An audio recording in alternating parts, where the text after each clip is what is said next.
Assalamu alaikum. It's me Adil Anjum from ELA Institute, Hafzabad Road, Gujranwala. Dear viewers, today I am going to discuss about active and passive voice.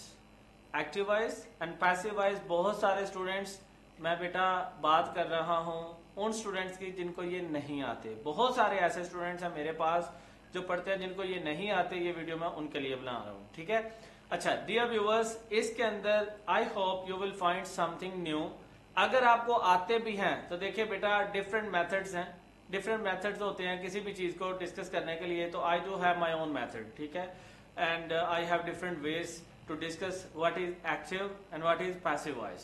Let's start. मैं ज्यादा time नहीं लेता, शुरू से start करते हैं कि active और पैसिव वॉइस होते क्या है। फॉर एग्जाम्पल मैं आपसे एक क्वेश्चन करता हूं, what does active voice mean and what is meant by passive voice. For example active voice जो मैंने लिखा हुआ है, फॉर एग्जाम्पल ये एक्टिव वॉइस है और ये पैसिव वॉइस है, इसका मतलब क्या है। मैं आपसे अगर जनरल क्वेश्चन करूं तो what comes to your mind when you ask me कि what is active voice and passive voice.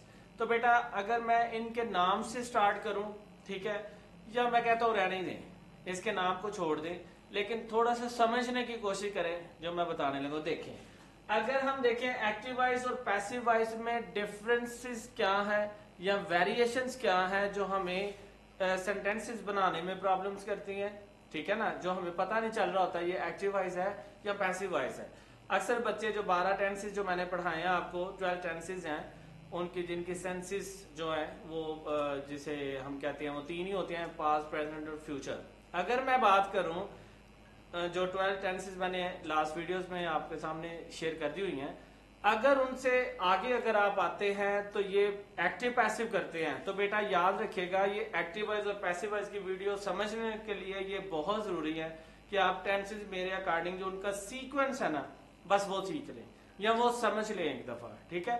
अच्छा देखें एक्टिव वॉइस और पैसिव वॉइस में फर्क क्या है, ये लाइन समझ लें वर्सेस पैसिव वॉइस, ठीक है। सेंटेंस बनाने के हवाले से यहाँ पे हम बेटा क्या करते हैं 1 2 3 और 4th फॉर्म तक हम इस्तेमाल करते हैं। कहाँ पे? एक्टिव वॉइस में। लाइक एक्टिव वॉइस कौन से जो टेंसेस हमने पढ़े हैं वो सारे एक्टिव वॉइस हैं, जिसके अंदर हम क्या कर रहे होते हैं, फर्स्ट फॉर्म भी यूज होती है, सेकंड फॉर्म भी यूज होती है, थर्ड फॉर्म भी यूज होती है, और डिपेंड करता है इफ इट इज कंटिन्यूअस तो देयर वो यूज फोर्थ फॉर्म या आईएनजी फॉर्म। आईएनजी फॉर्म को फोर्थ फॉर्म भी कहते हैं। अच्छा जी, और अगर पैसिव वॉइस है तो we are supposed to use only third form, ठीक है, या थर्ड फॉर्म ओनली कर ले, ठीक है। जस्ट आपने थर्ड फॉर्म का इस्तेमाल करना है। बेटा अगेन बताने लगा हूं हम क्या कर रहे हैं, हम एक्टिव वॉइस और पैसिव वॉइस को बड़े बेसिक लेवल पे डिस्कस करने लगे हैं। इसके साथ साथ जो हमें रिक्वायर्ड है, बात समझ रहे हैं, जो रिक्वायर्ड है, चले जितना को मुझे समझ है, जितना को मुझे आता है उतना को आप समझ लें, ठीक है। उससे ज्यादा चले अभी नहीं है, मेरे पास भी नहीं है तो मैं आपसे शेयर भी नहीं करूंगा। जितना को मुझे आता है ना उतना सा समझने की कोशिश करें, और बिलीव मी इतने से मेरा एमफिल हो गया। बात समझ है थोड़ा सा, कोई मुश्किल काम नहीं है बेटा, वेरी वेरी बेसिक थिंग्स जो है मैं डिस्कस करने लगा हूं, इनको जरा ध्यान से समझ ले। देखें एक्टिव वॉइस में हमारे पास फर्स्ट सेकंड थर्ड और फोर्थ फॉर्म इस्तेमाल होते हैं। मतलब फर्स्ट हम करते हैं प्रेजेंट डेफिनेट में, आपको पता है, पास्ट में हम सेकंड फॉर्म यूज करते हैं, और थर्ड फॉर्म आप प्रेजेंट परफेक्ट टेंस जितने भी हैं उनके अंदर यूज करते हैं। अगर मैं फोर्थ फॉर्म कहूं तो कंटिन्यूअस जितने भी हैं उनमें हम फोर्थ फॉर्म का इस्तेमाल करते हैं। और पैसिव वॉइस जिसका मर्जी है we are suppose to use only third form in passive voice. ये बात समझ आ गई। आए रूल नंबर 2 क्या है बेटा, जब आप लोगों ने एक्टिव वॉइस बनाने होते हैं तो आपके पास 12 चांसेस होते हैं, और जब आपने पैसिव वॉइस बनाना है उनका पैसिव वॉइस तो आपके पास 8 टेंसेस होते हैं सिर्फ। बात समझ आ रही है।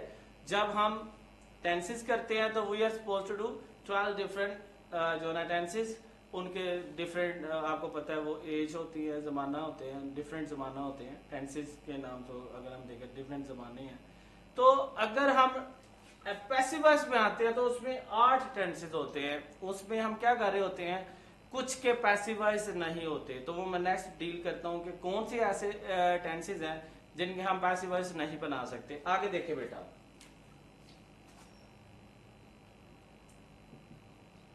एक्टिव वॉइस में हमारे पास सब्जेक्ट होता है और पैसिव वॉइस में हमारे पास बेटा सब्जेक्ट नहीं होता है। The main difference, for example अगर हम बात करें कि एक आपके पास सेंटेंस है और आपको नहीं पता ये एक्टिव का है या पैसिव का है, तो you are suppose to understand कि ये कौन सा है, आपको समझ नहीं आ रही, तो ऐसा होगा कि जिसमें सब्जेक्ट होगा वो आपका एक्टिव वॉइस हो जाएगा, जिसमें सब्जेक्ट नहीं होगा तो it will be considered passive voice.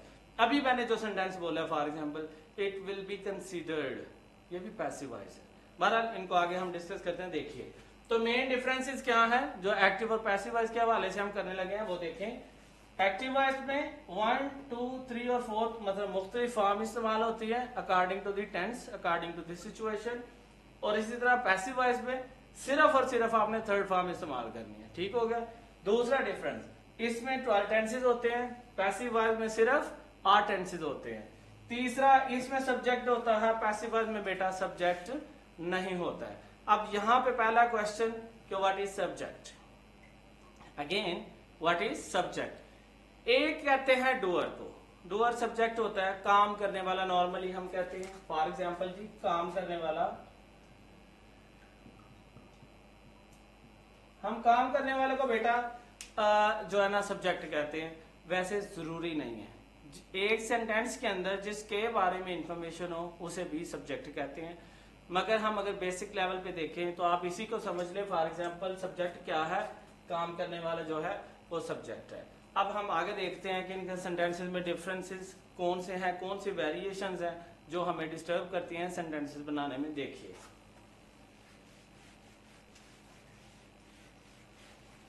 जब बेटा सबसे पहले देखिए, मैं सिंपल से सेंटेंस से स्टार्ट करता हूं।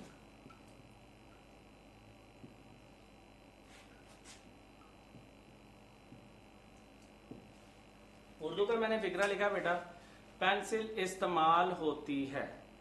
फॉर एग्जाम्पल अब इसमें आपको नहीं पता कि ये सेंटेंस जो है एक्टिव है या पैसिव है। फॉर एग्जाम्पल की बात कर रहा हूं तो आपने देखना है इसमें इस्तेमाल होना वर्ब है, ठीक है, और इस पे क्वेश्चन करें कि ये कौन कर रहा है। ठीक है, वर्ब के ऊपर क्वेश्चन करना है कि ये कौन कर रहा है। ये नहीं अपने पास है हर बंदा इस्तेमाल करता हूं क्या, ऐसे नहीं है।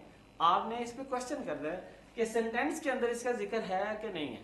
अगर नहीं है तो ये पैसिव वॉइस है, और अगर बेटा जिक्र है तो ये एक्टिव वॉइस है।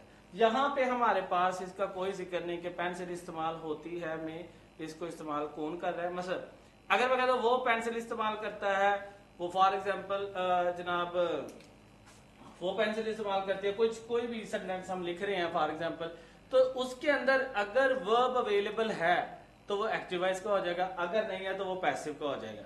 अब हमें पता चल गया ये फिक्रा तो पैसिव का है। अब इसको बनाने का तरीकाकार क्या है, इसमें ना पहले तो आपने देखना है 2 types are there, active voice और पैसिव वॉइस में। अब जब हम पैसिव कर रहे हैं तो पैसिव के अंदर 2 टाइप्स हैं। पहली ये देखें, फर्स्ट टाइप कौन सी बेटा, फर्स्ट टाइप है हमारे पास, हम कहते हैं वो खाना खाता है।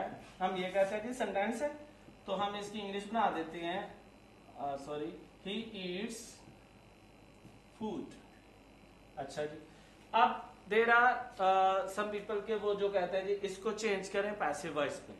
उसके लिए हमने क्या करना होता है, फूड को हम रख देते हैं सब्जेक्ट की जगह पे, हम कहते हैं जी फूड, उसके बाद हम लगाते हैं इज, उसके बाद फॉर्म थर्ड ईटन, फिर बाय लगा के हम इसको कर देते हैं हिम। एक टाइप पैसिव वॉइस की ये है।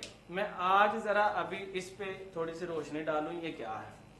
ही ईट्स फूड जब अवेलेबल है हमारे पास and we do have an option to use he eats food, he goes to college, he takes a bath. हम डेली बेस पे हम ये जब इस्तेमाल कर सकते हैं तो why we are going to use passive voice in this particular sentence. इसको हम क्यों इसमें चेंज कर रहे हैं कि food is eaten by him, हम ऐसा क्यों कह रहे हैं। फॉर एग्जाम्पल आपको ये पूछा जाता है तो आपने इसका आंसर ऐसे ही देना है, और इसका सीक्वेंस क्या होगा वो देखें। आपने जो मैंने टेंसेस पढ़ाए थे उसका मैंने सीक्वेंस रखा था present indefinite tense, past indefinite tense, future indefinite tense, उसके बाद present continuous tense, past continuous tense और फ्यूचर कंटिन्यूअस टेंस, उसके बाद प्रेजेंट परफेक्ट, पास्ट परफेक्ट और फ्यूचर परफेक्ट टेंस, फिर present perfect continuous tense, past perfect continuous tense और future perfect continuous tense. इस sequence के हिसाब से आपने क्या करना है, प्रेजेंट इंडेफिनिट का आप पैसिव वॉइस बनाने लगे हैं। अगेन प्लीज ध्यान से सुनिएगा, हम क्या करने लगे हैं, प्रेजेंट इंडेफिनिट का हम पैसिव वॉइस बनाने लगे हैं। प्रेजेंट इंडेफिनिट का पैसिव बनाते वक्त क्या कह रहा हूं मैं, प्रेजेंट इंडेफिनिट का पैसिव वॉइस बनाते वक्त ये याद रखना आपने कि सारे के सारे उर्दू में साइन वही हैं जो टेंसेस के हैं, साइंस आर नॉट चेंज्ड, वो वही हैं। अगर मैं ये कहता हूं कि वो खाना खाता है तो ये देखिए प्रेजेंट डेफिनेट है, ठीक है ना, तो उर्दू में साइन वही रहेगा। इसका जब आपने पैसिव बनाना है तो आपने क्या करना है, प्रेजेंट इंडेफिनेट का पैसिव बनाते वक्त आपने प्रेजेंट इंडेफिनेट की जगह, पैसिव की जगह आपने प्रेजेंट कंटिन्यूअस का हेल्पिंग वर्ब यूज करना है। अगेन रिपीट कर रहा हूं, प्रेजेंट इंडेफिनेट का जब आपने पैसिव वॉइस बनाना है तो प्रेजेंट कंटिन्यूअस का हेल्पिंग वर्ब यूज करना है। फिर आ जाए पास्ट इंडेफिनेट का पैसिव वॉइस बनाते वक्त पास्ट कंटिन्यूअस का हेल्पिंग वर्ब ऊपर ले आए। इसी तरह फ्यूचर इंडेफिनेट का पैसिव वॉइस बनाते वक्त फ्यूचर कंटिन्यूअस का हेल्पिंग वर्ब ऊपर ले आए। That's it. देखिए हमने क्या किया, ही ईट्स फूड, ये सेंटेंस है प्रेजेंट इंडेफिनेट का, हमने इसका पैसिव वॉइस बनाया, हमने कहा फूड, फूड को हमने ले लिया सब्जेक्ट की जगह पे, फूड इज लगा दिया हमने, चूंकि प्रेजेंट कंटिन्यूअस में हम विद सिंगुलर इसका इस्तेमाल करते हैं। उसके बाद चूंकि ये पैसिव है तो we are suppose to use only third form, तो हमने थर्ड फॉर्म लगा दी। उसके बाद बाय लगा के हमने इसकी ऑब्जेक्टिव कंडीशन यानी कि ही हिज हिम होता है, हमने हिम लगा दिया, ठीक है। एक तरीकाकार ये है, अभी हमने इसी को समझना। आगे देखिए,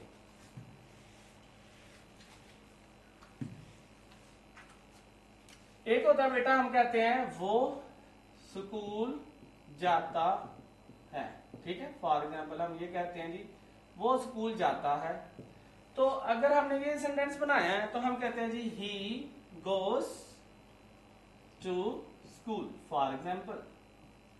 तो इसका हम पैसिव पता कैसे बनाते हैं, school is gone by him. अब ये सेंटेंस गलत है बेटा, आपको जो मैं बताना चाह रहा हूं, this sentence is considered wrong, ये सही सेंटेंस नहीं है। मगर 8th क्लास में शायद 6th क्लास में ऐसे सेंटेंसेस हैं जो बच्चे बनाए जा रहे होते हैं और टीचर भी बनवाई जा रहे होते हैं, तो बनाई जाए अभी आगे जाके हम सीखेंगे। तो बेटा मेरा ख्याल है वहीं पे उनको समझा दिया जाए ना, इनके रीजंस क्या हैं, इनका क्यों नहीं बनता। मतलब food is eaten by me या food is eaten by him हो सकता है अगर फॉर एग्जाम्पल, तो why not school is gone by him, फिर इसका हम इस्तेमाल क्यों नहीं करते। इसमें बेटा एक दो चीजें हैं जो मैं डिस्कस करना चाह रहा हूँ। एक तो ये है कि ये टू के बाद स्कूल लगा हुआ है, ठीक है, इसको कहते हैं प्रेपोजिशनल फ्रेज। क्या कहते हैं, प्रेपोजिशनल फ्रेज। तो जो प्रेपोजिशनल फ्रेज होता है उसका पैसिव वॉइस नहीं बनता। अगेन रिपीट कर रहा हूं, ऐसा सेंटेंस जिसका प्रेपोजिशनल फ्रेज हो एंड पे उसका पैसिव वॉइस नहीं बनता। और बात आपको एक समझाता हूं कि जब ये स्कूल है, ठीक है, ये प्रेपोजिशनल फ्रेज के अलावा अगर आपको फर्ज करें प्रेपोजिशनल फ्रेज का नहीं पता तो हम झटके से मेथड से मैं आपको बताता हूं कि अगर ही गोज टू स्कूल है तो हम ये देखिए कि स्कूल पे कोई काम हो रहा है, यानी कि स्कूल पे वो जाता है, तो स्कूल को कोई फर्क पड़ रहा है, कोई इफेक्ट पड़ रहा है उसे, मेरा ख्याल है नहीं। और अगर नहीं पड़ रहा तो इसका पैसिव वॉइस नहीं होगा। मैं एक सेंटेंस और लिखता हूं, फॉर एग्जाम्पल ये देखें, मैं कहता हूं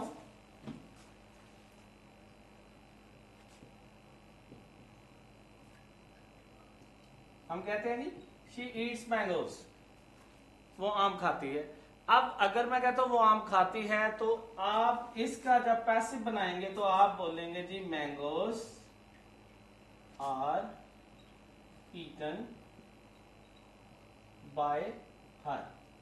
अब देखें ये सेंटेंस ठीक है, अगर आप ग्रामर के अकॉर्डिंग देखेंगे तो ठीक है, मगर बेटा आपने समझना क्या है कि ये सेंटेंस ठीक भी है, आपने यूज नहीं करना। मैं ये रिकमेंड कर रहा हूं कि mangoes are eaten by her, mangoes are eaten by me, ये आपने कभी सुना है नहीं, तो हम फिर यूज क्यों करते हैं, मैं आगे बताता हूं आपको कि हम इसका इस्तेमाल क्यों करते हैं। यहां पे ये जरूर क्लियर करें कि किन का आप इस तरह से पैसिव वॉइस बना सकते हैं और किन का नहीं बना सकते। देखें शी ईट्स मैंगोज, अब मैंने कहा था स्कूल वाली बात अगर आप माइंड में लाए तो एक तो ये प्रेपोजिशनल फ्रेज नहीं है, ईट के बाद टू नहीं आता ना, तो प्रेपोजिशन फ्रेज नहीं है, इसलिए इसका पैसिव बन गया। दूसरा बात ये ध्यान में रखें, ये जो मैंगोज हैं जब वो खाए जाते हैं तो इनमें कमी आ रही है, ये डिक्रीज हो जाएंगे, डिक्रीज हो जाएंगे। बात समझ रहे कि नहीं? ये जब डिक्रीज हो जाएंगे इट मीन्स कि उनमें कमी आ रही है और उनके ऊपर इफेक्ट पड़ रहा है, वो उसके खाने से वो कम होते जा रहे हैं, तो इट मीन्स कि इनका पैसिव बन जाएगा mangoes are eaten by her. तो इसी तरह से ये एक छोटा सा मैंने आपको मेथड बताया, क्या कि आपने कौन से पैसिव वॉइस बनाने हैं और कौन से नहीं बनाने, किन का पैसिव वॉइस बनता है और किन का नहीं बनता। सिंपल सी बात, ऐसे सेंटेंसेस प्रेजेंट इंडेफिनिट के जिनके अंदर प्रेपोजिशनल फ्रेज आ जाए उनका पैसिव वॉइस नहीं बनता, और जिनके ऑब्जेक्ट के ऊपर कोई इफेक्ट ना हो रहा हो, ठीक है ना, जिसके ऊपर मतलब ही गोज टू यूनिवर्सिटी, तो यूनिवर्सिटी जाने से यूनिवर्सिटी को क्या फर्क पड़ेगा? बात समझ रहे हैं? ही ईट्स फूड, फूड जब वो खाएगा तो फूड डेफिनेट डिक्रीज होती चली जाएगी, तो food is eaten by him हो सकता है। मगर मैं ये कह रहा हूं कि food is eaten by him हमें आने तो चाहिए सेंटेंसेस, मगर हमें अपनी राइटिंग में इस तरह के सेंटेंसेस का इस्तेमाल नहीं करना चाहिए। वो मैं आपको नेक्स्ट वीडियो में बताऊंगा कि क्यों नहीं करना चाहिए। ठीक है, थैंक यू वेरी मच।